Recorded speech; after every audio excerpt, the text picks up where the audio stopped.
कुठले विषय आहेत मयूर सांग? मराठी, गणित, इंग्रजी, बुद्धिमत्ता. आता इंग्रजी बुद्धिमत्ता हा पेपर कितवा आहे? पहिला आहे की दुसरा आहे? दुसरा. त्यामध्ये इंग्रजीचा आपला बऱ्यापैकी सराव झालेला आहे की नाही? बुद्धिमत्ता एक आपल्याला बुद्धिमत्ता चाचणीमध्ये आपल्याला एक टॉपिक बघायचं. त्या टॉपिकचं काय नाव आहे? आता ह्या दिशा टॉपिक मध्ये आपल्याला पहिली माहिती आपण अगोदर एक बघितली मागच्या लेक्चर मध्ये. कोणती माहिती पाहिली होती श्रेयस सांग जरा? दिशांची नावं बघितली की नाही? कोणती कोणती दिशांची नावं आहेत सांग? पूर्व, पश्चिम, दक्षिण, उत्तर. हा, ह्या मुख्य दिशा. उपदिशा कोणकोणत्या आहेत मुलीमध्ये? तर ह्या 4 दिशा उपदिशा आणि 4 मुख्य दिशा. तसं एक स्ट्रक्चर आपण इथे काढून घेऊया. 4 उपदिशा आणि 4 मुख्य दिशा. तर उजव्या बाजूला असते ती पूर्व.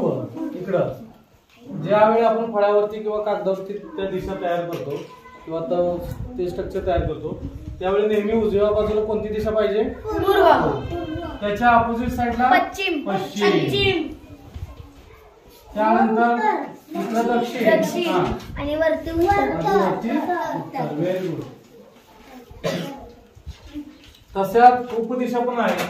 पूर्व आणि दक्षिणच्या मध्ये कोणती दिशा आहे? आणि इकडं आग्नेय नंतर कोणती आहे? व्हेरी गुड, नैऋत्य. पुढे वायव्य. त्यानंतर ईशान्य. दिशांचा अभ्यास म्हणजे दिशांची माहिती झाली. त्या टोटल 8 दिशा आहेत. 4 मुख्य दिशा आणि 4 उपदिशा. तर या 8 दिशांची माहिती आपल्याकडे कुठेतरी कोपऱ्यात तिथं वहीत लिहून ठेवा. परीक्षेला सुद्धा ज्यावेळी आपण एक्झामला जातो त्यावेळी कोऱ्या कागदावर जो कागद तुम्हाला दिले असतो ना त्या कोऱ्या कागदावर सुद्धा ही स्ट्रक्चर आपण काढून ठेवायचं. आता एक प्रश्न त्यामधला बघू सरावाचा. तर आपण हा प्रश्न सोडवूया. ठीक आहे. आता पूर्वेकडे तोंड करून उभं आहे म्हणजे बरोबर. आता इथं रेश्मा आहे ते पूर्वेकडे तोंड करून उभे आहे म्हणजे पूर्व दिशा कोणत्या बाजूला असणार आहे? उजव्या बाजूला. करेक्ट. म्हणजे या बाजूला पूर्व दिशा आपली असणार आहे. ओके. तर या दिशेला तिचे तोंड आहे. ओके. तर त्यांनी काय सांगितलं परत पुढे प्रश्न काय दिले? पूर्वेकडे तोंड करून उभे असणारे रेश्मा काटकोनात डावीकडे वळले. मग आता इकडे पूर्वेकडे तोंड आहे मग डावी बाजू कुठे झाली? कोणत्या दिशेकडे डावी आहे? उत्तरेकडे. बरोबर का? बघा उत्तरेकडे. इकडे तोंड करून उभे आहे म्हणजे डावी बाजू कोणत्या दिशेला? उत्तरेकडे. उत्तरेकडे ते काटकोनात वळले. काटकोनात म्हणजेच कसं? आता लक्ष द्या. तर या ठिकाणी काटकोनात अशी वळली. ओके. इकडं म्हणजे आता तोंड तिथे कोणत्या दिशेला झाले मला सांगा? उत्तर. म्हणजे डावीकडे काटकोनात वळली उभी राहिली तर तिच्या मागील दिशा कोणत्या? आता पुढे तिचं तोंड ज्यावेळी झाले ती उत्तर दिशा आली. बरोबर. इकडे पुढे. ओके. तिचं तोंड आता कोणत्या दिशेला झालंय? उत्तर दिशेला. तोंड कोणत्या दिशेला झालंय? उत्तर. आता प्रश्न असा आहे की समोरची दिशा विचारली का? पाठीमागील दिशा कोणती आहे? मग आता समोरची दिशा कोणती आहे? उत्तर आहे. समोरची दिशा कोणती आहे? उत्तर आहे. मग मागील दिशा कोणती असणार आहे? दक्षिण. म्हणजे इकडची दिशा आपली दक्षिण. तिच्या मागील दिशा कोणती आहे? दक्षिण. ओके.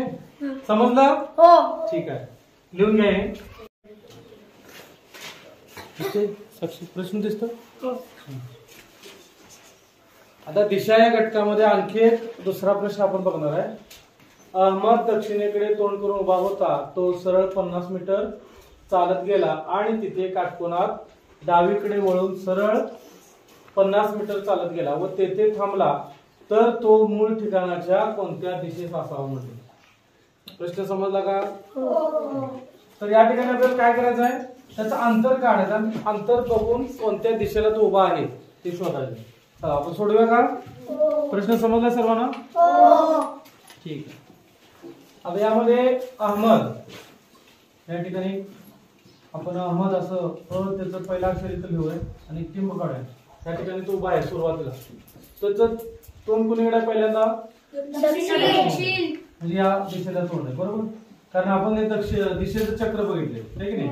इकडे पूर्व आहे, पश्चिम, दक्षिण आणि उत्तर.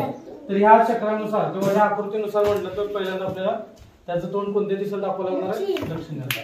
म्हणजे दक्षिण दिशेला त्याचं तोंड आहे. पुढे तो सरळ 50 मीटर चालत गेला म्हणजे तो कोणत्या दिशेला चालत गेला? दक्षिण दिशेला तो 50 मीटर चालत गेला. ओके.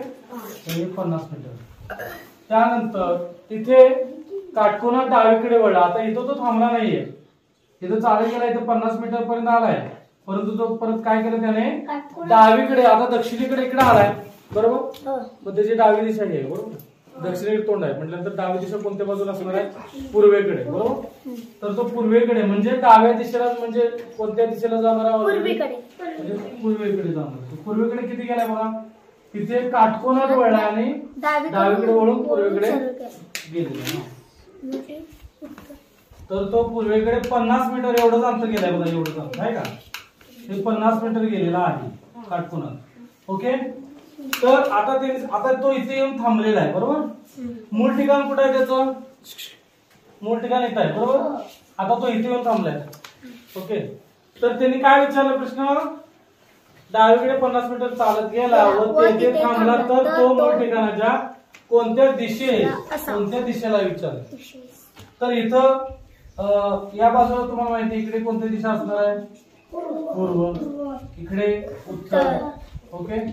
आणि इकडे कोणते, पश्चिम, खाली दक्षिण, इकडे दक्षिण आहे. आता सध्या तो इथं आहे, पूर्वेकडे आहे का दक्षिणेकडे आहे का, नाही, मध्ये, पूर्व आणि दक्षिण दिशेच्या मध्ये थांबलाय. मग कोणती दिशा असेल ती सांगा. Very good.